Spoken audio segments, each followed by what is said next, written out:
Buenas tardes.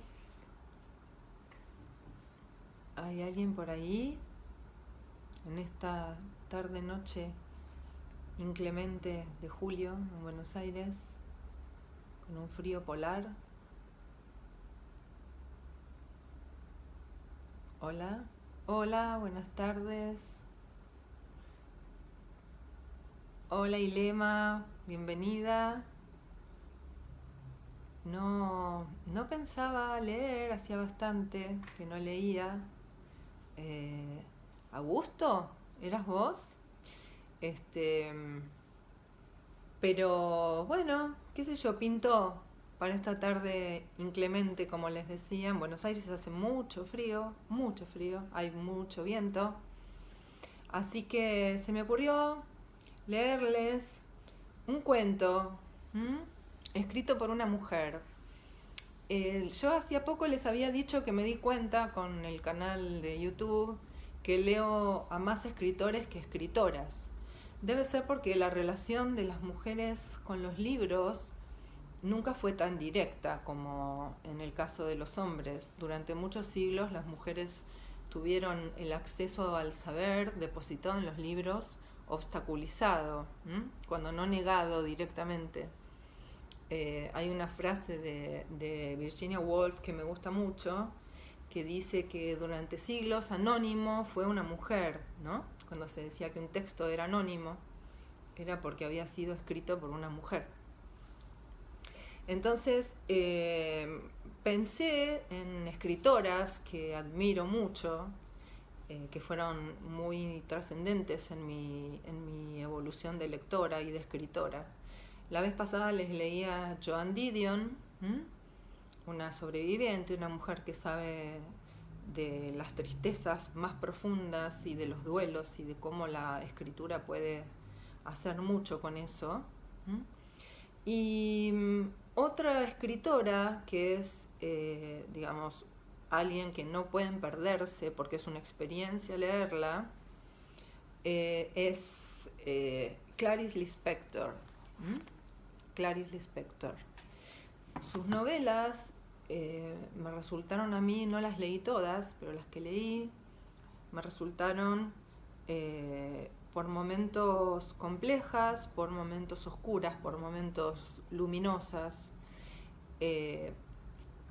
Y la prosa pienso por ejemplo en La Pasión según G.H.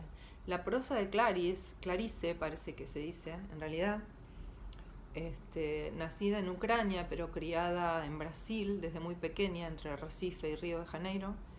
La prosa de Clarice es muy metafísica, o sea, es poética, es metafísica, es concreta y es abstracta a la vez. Leerla es toda una experiencia que les sugiero que hagan, porque abre caminos novedosos, ¿no?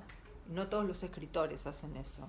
Puede haber muy buenos escritores que se desempeñen con mucho arte y con mucha cancha, por decirlo de alguna manera, en el arte de la narración, pero no todos abren caminos y espacios nuevos que no hayan sido transitados antes, y me parece que uno de esos casos es Clarice Lispector. Les hablaba de la relación de las mujeres a los libros, y yo tengo ganas de contarles que en este lazo maravilloso que a veces se da entre mujeres lectoras, yo debo Clarice Lispector a mi amiga Cecilia Gasbarro. Yo no la conocía, a la escritora, y hace como 20 años, si no más, ella me habló de un cuento. Eh, por supuesto lo fui a leer y me gustó muchísimo, y a partir de ahí empecé a relacionarme más directamente con la producción de Lispector. Así que tenía ganas de leer este cuento porque además se lo acabo de recomendar hace muy poco a otra colega amiga que no conoce a Lispector, por lo tanto no había leído nunca este cuento que les voy a leer ahora. y que tiene todo que ver con la relación difícil, tortuosa, deseante y maravillosa de algunas mujeres con los libros. Entonces el cuento que les voy a leer se llama Felicidad clandestina. ¿Mm? Y dice así: ella era gorda, baja, pecosa y de cabellos excesivamente crespos, medio pelirrojos. Tenía un busto enorme, mientras todas nosotras todavía éramos planas. Como si no bastara, llenaba con caramelo los 2 bolsillos de la blusa por encima del busto. Pero poseía lo que a cualquier niña devoradora de historias le habría gustado tener: un papá dueño de librería. Un segundo que no silencié el teléfono, no quiero tener ninguna interrupción. Bueno, un papá dueño de librería. Poco aprovechaba, y nosotras menos aún. Hasta en los cumpleaños, en vez de por lo menos un librito barato, ella nos entregaba en manos una postal de la tienda del papá. Y para colmo, esa postal era de paisajes de Recife mismo, la ciudad donde vivíamos, con sus puentes más que vistos. Detrás escribía, con letras adornadísimas, palabras como fecha natalicia y recuerdos. Qué talento tenía para la crueldad. Toda ella era pura venganza. Chupaba caramelos haciendo ruidos. Esa niña nos debía odiar a nosotras, que éramos imperdonablemente bonitas, delgadas, altas, de cabellos lisos. Conmigo ejerció, con calmada ferocidad, su sadismo. En mis ansias por leer, yo ni me daba cuenta de las humillaciones a que ella me sometía. Continuaba rogándole que me prestara los libros que ella no leía, hasta que le llegó el magno día de empezar a ejercer sobre mí una tortura china. Como por casualidad me informó que poseía el libro Los caprichos de Naricinio de Monteiro Lobato. Era un libro grueso, mi Dios, era un libro para quedarse a vivir con él, comiendo o durmiendo con él, pero estaba completamente por encima de mis posibilidades. Me dijo que pasara al día siguiente por su casa y que ella me lo prestaría. Hasta el día siguiente yo me transformé en la propia esperanza de la alegría. Yo no vivía, yo nadaba despacio en un mar suave, las olas me llevaban y me traían. Al día siguiente fui a su casa, literalmente corriendo. Ella no vivía en un apartamento como yo, sino en una casa. No me hizo pasar. Mirando fijamente mis ojos, me dijo que había prestado el libro a otra niña y que volviera a buscarlo al día siguiente. Boquiabierta, salí lentamente, pero al poco rato la esperanza otra vez se apoderó de mí y yo recomencé, en la calle, a andar saltando, la cual era mi manera extraña de caminar por las calles de Recife. Esa vez ni me caí, me guiaba la promesa del libro. El día siguiente vendría. Los días siguientes serían, más tarde, mi vida entera. El amor por el mundo me esperaba. Fui saltando por las calles como siempre y no me caí ni una sola vez.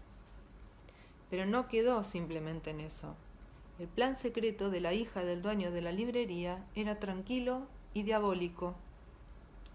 Al día siguiente estaba yo allí, en la puerta de su casa, con una sonrisa y el corazón latiendo, para oír la calmada respuesta. El libro aún no estaba en su poder, que volviese al día siguiente. Mal sabía yo, como más tarde lo supe, con el decurso de la vida, el drama del día siguiente, que iba a repetirse con mi corazón latiendo. Y así continuó. ¿Cuánto tiempo? No lo sé. Ella sabía que ese tiempo sería indefinido mientras la hiel no se escurriese por completo de su cuerpo grueso. Yo había comenzado a adivinar que ella me había escogido para que sufriera, pero incluso cuando adivino, a veces lo acepto, como si quien quisiera hacerme sufrir estuviera necesitando perversamente que yo sufra. ¿Cuánto tiempo? Yo iba a su casa todos los días sin faltar uno siquiera. A veces ella decía, Pues el libro estuvo conmigo hasta ayer por la tarde, pero como tú solo has venido esta mañana, se lo presté a otra niña. Y yo, que no era dada a las ojeras, sentía las ojeras excavando bajo mis ojos espantados. Hasta que un día, cuando yo estaba en la puerta de su casa, oyendo, humilde y silenciosa, su negativa, apareció su mamá. Ella debía estar extrañada de la aparición muda y diaria de aquella niña en la puerta de su casa. Nos pidió explicaciones a las dos. Hubo una confusión silenciosa, entrecortada de palabras poco explicativas. La señora encontraba cada vez más extraño el hecho de no estar entendiendo. Hasta que esa madre buena entendió. Se volvió hacia la hija y con enorme sorpresa exclamó: «Pero si ese libro nunca ha salido de casa y tú ni quisiste leerlo». Y lo peor para esa mujer no era el descubrimiento de lo que acontecía, sino el descubrimiento horrorizado de la hija que tenía. Ella nos espiaba en silencio. La potencia de perversidad de su hija, hasta ese momento desconocida, y la niña rubia de pie ante la puerta, exhausta, expuesta al viento de las calles de Recife. Fue entonces que finalmente, recobrándose, dijo firme y calmada a su hija: «Vas a prestarle ahora mismo ese libro.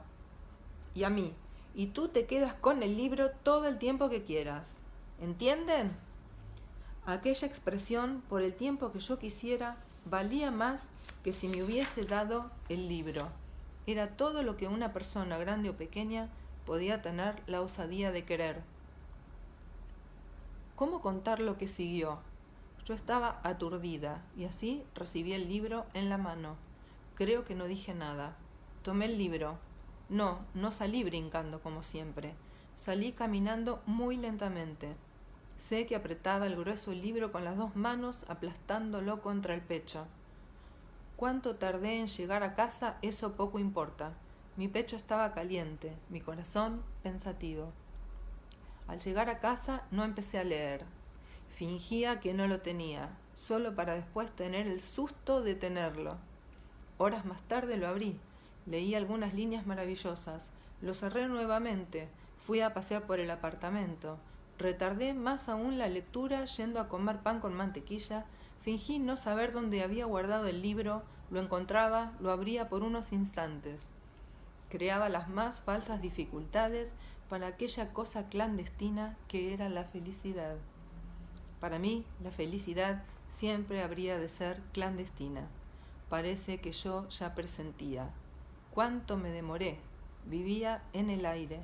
Había orgullo y pudor en mí. Yo era una reina delicada. A veces me sentaba en la hamaca, balanceándome con el libro abierto en el regazo, sin tocarlo, en un éxtasis purísimo. No era más una niña con un libro. Era una mujer con su amante. Bueno, hermoso cuento, ¿no? Preciosísimo cuento de lo que puede llegar a generar el deseo de leer, de tener un libro que se añora. Salvando las distancias, a mí me pasó algo sutilmente parecido cuando este año pude conseguir la antología completa de la poesía vertical de Roberto Juarros. Un poeta enorme, gigantesco, que adoro y que le debo a otra colega amiga querida, que es Miriam Páez. Estas cosas que pasan a veces entre mujeres, que nos vamos pasando el deseo y el amor por determinados escritores, por determinadas escritoras, por sus libros, y que encontramos como una especie de vida paralela, de vida en privado, si se quiere, compartida con otras mujeres a partir de determinadas historias, a partir de determinadas ficciones, a partir de algunos poetas. Bueno, espero que les haya gustado mucho. Les recomiendo que lean a Clarice Lispector. Es una gran escritora, Em, a mí me gustó muchísimo, además de La Pasión según GH, que es, no les voy a mentir, es uno de los libros más complejos que haya leído en mi vida, y leí cosas complejas, ¿eh?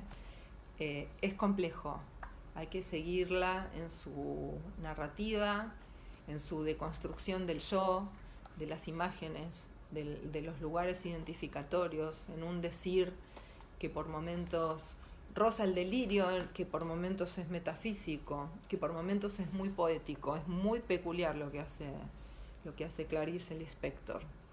Y después algo mucho más amable, hermosísima novela corta, La Hora de la Estrella. También las recomiendo mucho, y sus cuentos, por supuesto. Y el libro que encuentren de Clarice Lispector, léanlo, porque es una lectura que es una experiencia. A mí me gusta, cuando hablo de escritores y de escritoras, lo mismo que de poetas, hablar de los que implican una experiencia. Y esos me parece que son los que llegan, los que calan hondo, los que cambian las vidas de sus lectores. Clarice Lispector es sin dudas una escritora de ese tipo. Así que se las recomiendo mucho. Hoy se trató de una lectura entre mujeres que recomiendan cuentos, escritoras, poetas, y que nos vamos pasando así con sutileza, quizás por resabios de otras épocas, cuando el acceso a los libros no les estaba permitido a las mujeres. Nos vamos pasando con sutileza y a veces con delicadeza, con delicado pudor, a algunos escritores, algunas poetas, algunas escritoras. Bueno, buenas noches para todos. Por lo que pude ver en lo que escribían, me parece que el cuento les gustó. Es muy profundo lo que hace Lispector. Sus cuentos no son tan complejos, son muy humanos, son bellísimos. Léanla. Ojalá se puedan encontrar con ella y la disfruten. Bueno, les mando besos como siempre. No tomen frío, si están en Buenos Aires es una noche terrible. Y nos estaremos viendo.